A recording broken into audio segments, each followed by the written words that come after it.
They say secrets don't stay buried forever. But I never thought one would arrive in a letter addressed to my dead mother. My name is Evan Brooks, 33 years old, born and raised in Ashwood, Oregon, a quiet forest town where the biggest news is usually someone's dog going missing. I worked as a high school janitor, sweeping empty hallways for a paycheck that barely kept the lights on.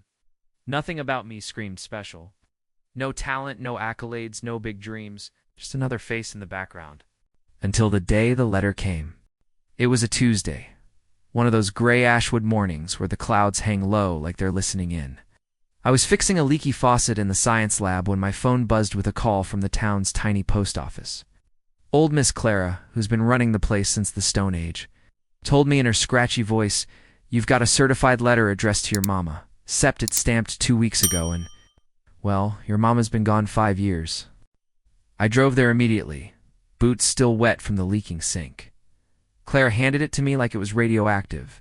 It was thick, cream-colored, sealed with a golden wax stamp shaped like a bird in flight. No return address. It's just 2. Janice Brooks, Ashwood, Oregon. Open only by blood. It sent a chill down my spine. Open only by blood? What the hell did that mean? I took the letter home. Sat in the same armchair where Mom used to read romance novels, staring at the seal. My hands trembled as I opened it. Inside was a single page, handwritten in a neat, elegant style that didn't feel modern. To Janice, if this reaches you, time has done its work. The estate is once again yours, as promised. Return to Calder House before August's end. The vault remains untouched, though the others will come soon enough. Bring only your bloodline, no strangers, no outsiders. A Calder House. I'd never heard Mom mention anything like that. We lived in a rented cabin most of my life. No family, no rich uncles, no hidden past, just her and me. And silence about anything before Ashwood. I flipped the envelope inside out. Nothing more. But that name. Calder House. Stuck to my ribs like a curse. The next morning I skipped work and searched online. After hours of digging, I found a single listing. Calder House, abandoned estate, deed disputed, located in Northwood Hills, Maine.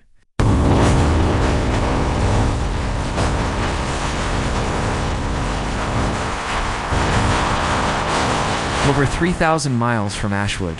Was this some kind of scam? A prank? Or did my mother have a life before me she never spoke about? I kept reading.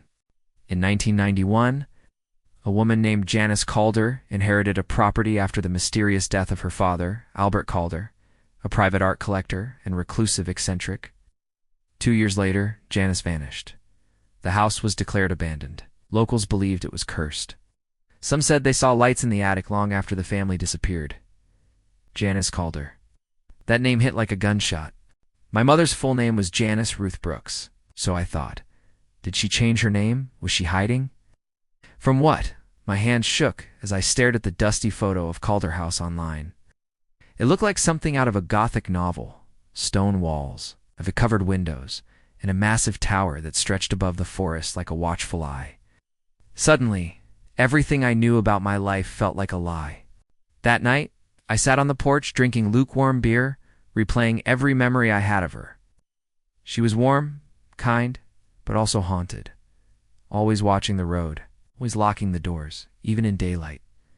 I used to think she was just overprotective. Now I wasn't so sure. Then I remembered something. A wooden box she kept under the bed. I hadn't touched it since she died. I dug through the storage room, found the box, and pried it open. Inside was a stack of old photographs. Grainy, it's black and white, of a woman who looked exactly like Mom but younger, dressed in high fashion, standing in front of a grand estate, Calder House. And behind her, always in the shadows of the frame, a tall man with piercing eyes. In the bottom of the box was a second envelope. It had only 2 words on it. For Evan. My hand shook as I opened it. If you found this, it means the letter has come. There are things I never told you, things I ran from. Calder House was never just a home. It's a vault. For secrets. Some beautiful, some dangerous. You're the last of the bloodline now. You must go, but never trust the man with the ring of crows. I love you always, Mom. I couldn't breathe. The ring of crows. What the hell was my mom involved in? The next morning, I packed a bag and bought a one-way ticket to Maine. I had no money, no plan, and no idea what I was walking into. But something told me, deep in my bones, that my life wasn't mine anymore. It belonged to whatever was waiting inside Calder House. The train to Maine rattled like it was held together with prayers and duct tape. I sat by the window, watching pine trees blur past like ghosts, whispering old secrets. I hadn't told anyone I was leaving. There wasn't anyone to tell. No close friends, no girlfriend, just the town of Ashwood, where people like me are born, live small lives, and die without leaving a ripple. But Calder House, it was different. It was calling. I arrived in Northwood Hills just after midnight. The town was smaller than Ashwood. No fast food, no traffic lights, just a gas station, a faded diner, and a few crooked houses standing like broken teeth along the hillside. The air smelled like wet moss and firewood. The cab driver, a gray-bearded man with sleepy eyes, stopped a mile short of the property line. "I don't go closer," he said, staring ahead. "Not after what happened in '93. What happened?" I asked. He just shook his head, handed me my bag, and turned the car around without another word. I walked the last stretch on foot. Trees arched over the gravel path like they were trying to keep something in, not out. As I rounded the bend, Calder House revealed itself. A towering stone beast, half swallowed by ivy and fog. It wasn't abandoned. Not truly.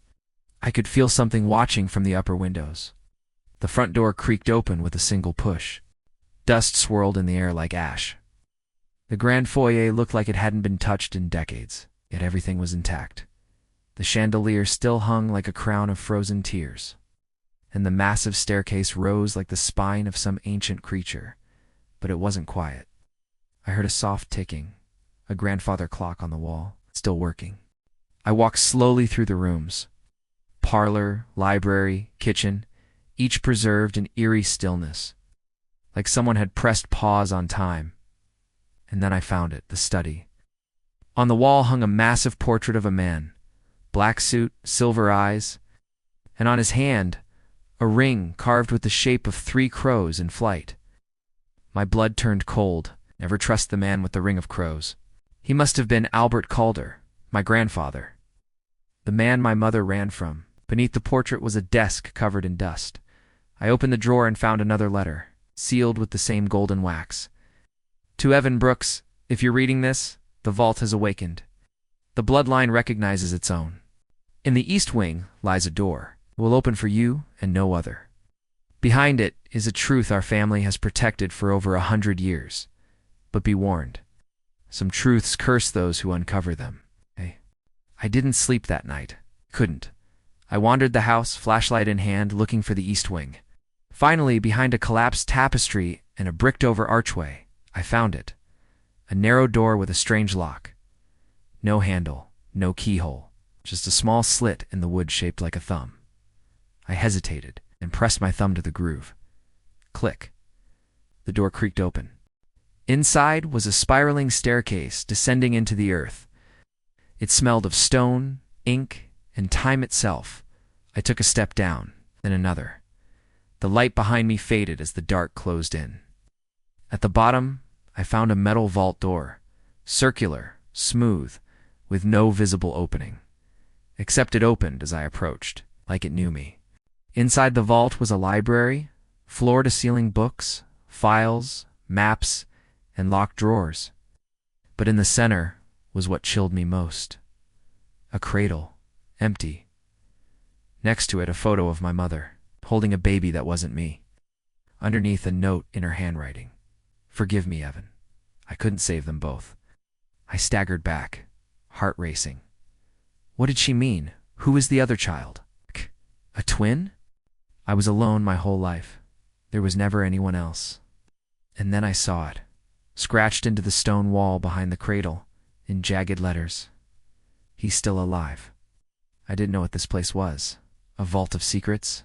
A prison? A sanctuary? I only knew one thing. My mother had hidden more than I could imagine. And someone, maybe the man with the crows, didn't want me finding the rest. Suddenly, I heard the creak of the vault door behind me, closing. Someone else was in the house.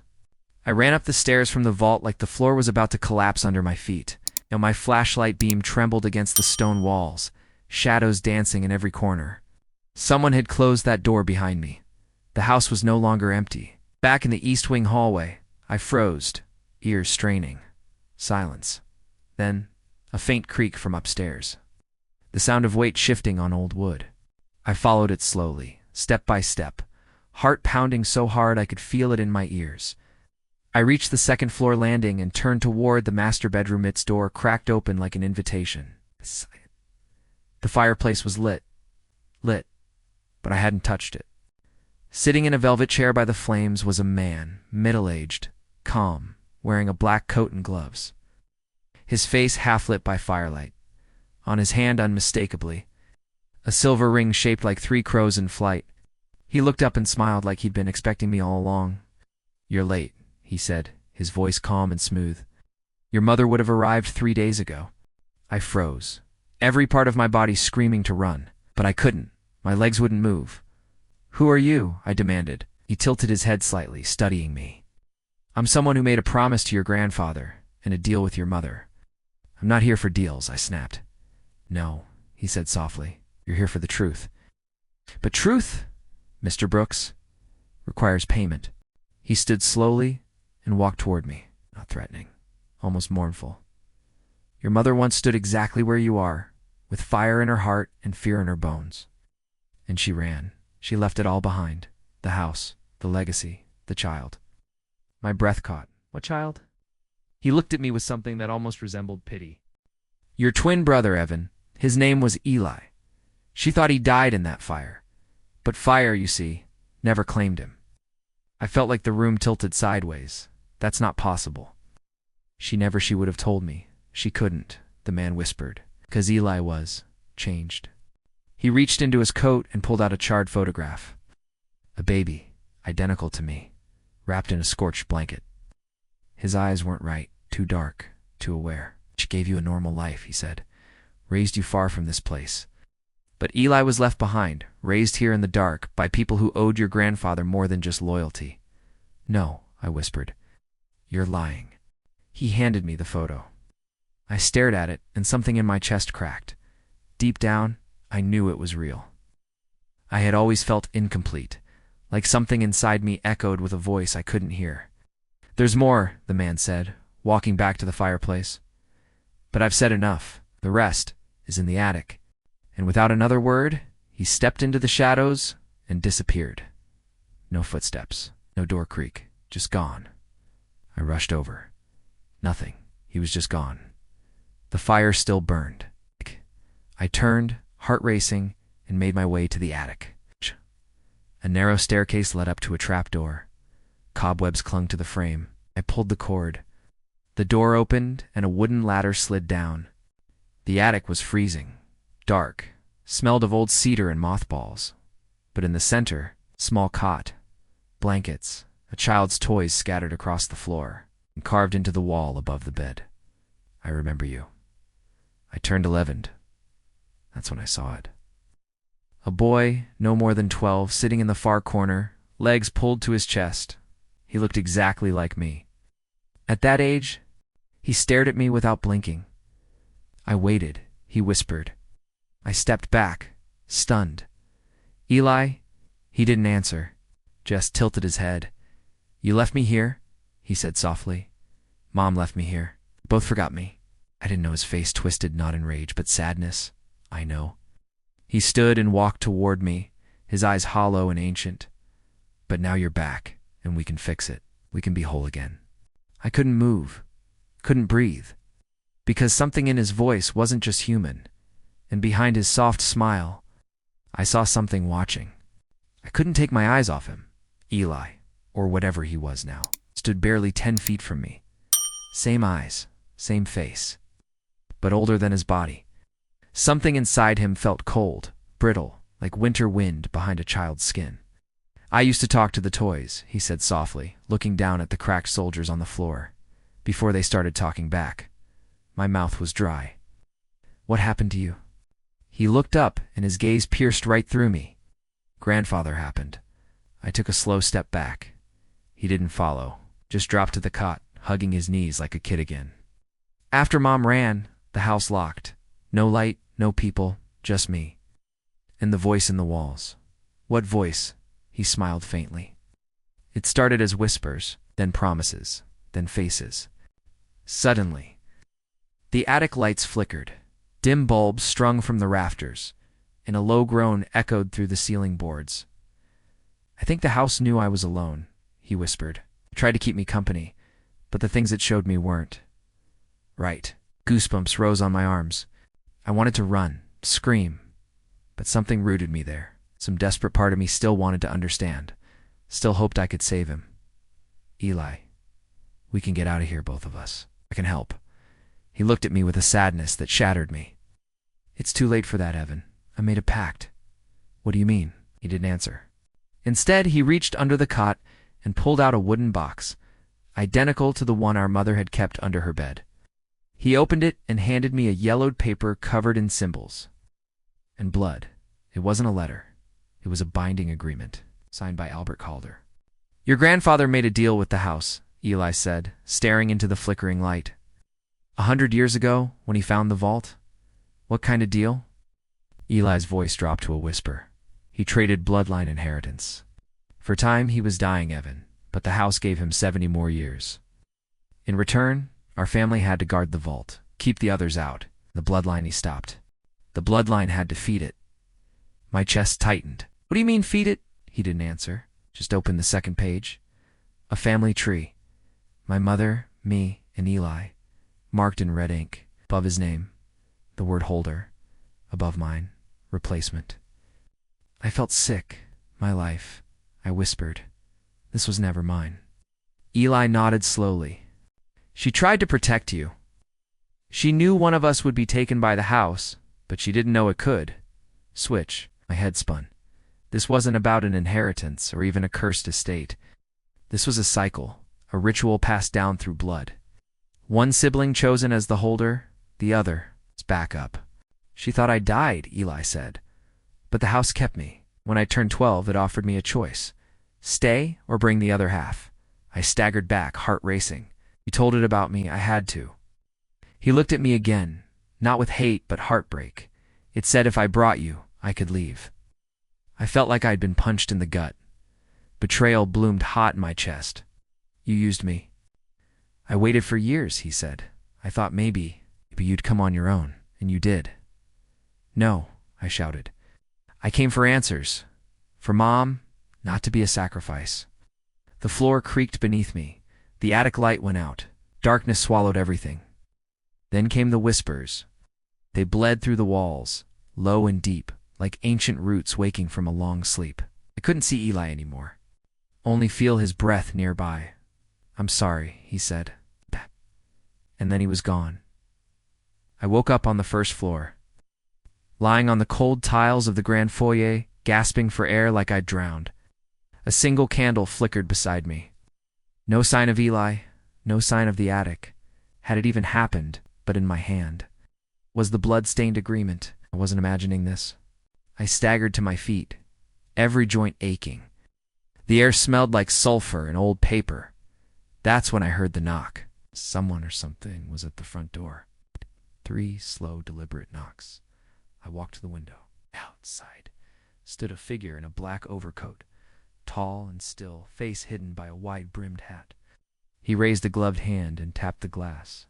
On his finger was the silver ring of crows. The man with the crow ring didn't speak. He just stared through the glass, his hand resting gently on the window pane like he'd done it 1,000 times. Calm, still waiting. I didn't open the door. I backed away slowly, breath shallow, heart hammering in my chest. Then he vanished. Just like that, one blink, and he was gone. But something was left behind. An envelope tucked perfectly into the slit of the front door, sealed with gold wax. I picked it up. No address, no name. The final debt must be paid by moonrise. The vault cannot hold 2 souls of the same blood. Choose. I stood frozen. The meaning was clear. Either Eli or me. The vault could only keep one. But why? Back in the study, I lit every candle I could find and pored over the documents from the vault.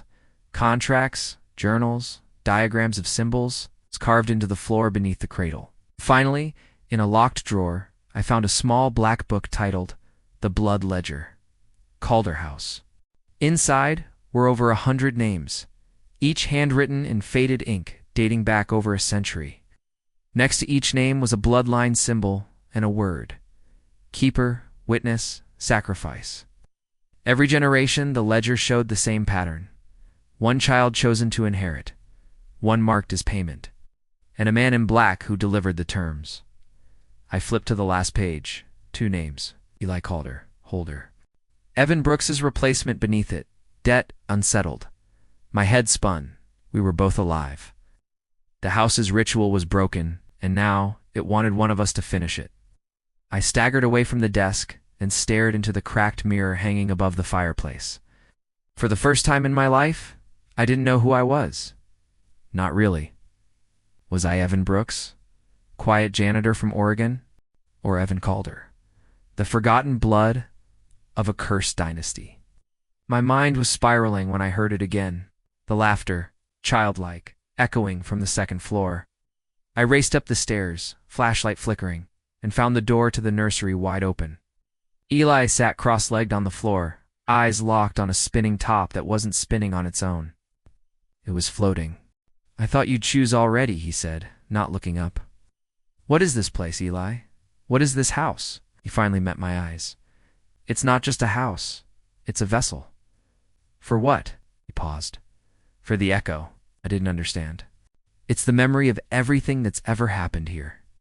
Every choice, every sacrifice. The vault doesn't just store objects, Evan. It stores pain, regret, and it feeds on the person who holds the memory, so you feed it." He smiled sadly. "I did. For years, that's how I stayed alive. But when you came, it shifted." "Why me?" "Because it remembers your name too, your blood. The house knows we were born together, and it needs to settle the scale." I stared at him. "You're okay with this? With dying? Or letting me die?" "I don't want either," he whispered. "But the house won't stop. If we don't choose, it will. And it won't be kind." There was silence, then thunder. Distant at first, then growing closer, louder, like the earth itself was growling. I looked out the attic window, a full moon rising through the fog, bright, cold, final. It was time. Eli stood and held something out, a blade, ornate, old, the same symbol of the crows, etched into the hilt. "This is how every bloodline ends," he said, "with one of us holding this." I didn't take it.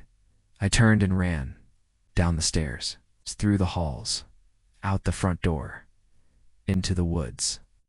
Branches slapped my face as I ran through the night, breath ragged, heart about to explode. I didn't know where I was going. I just wanted out.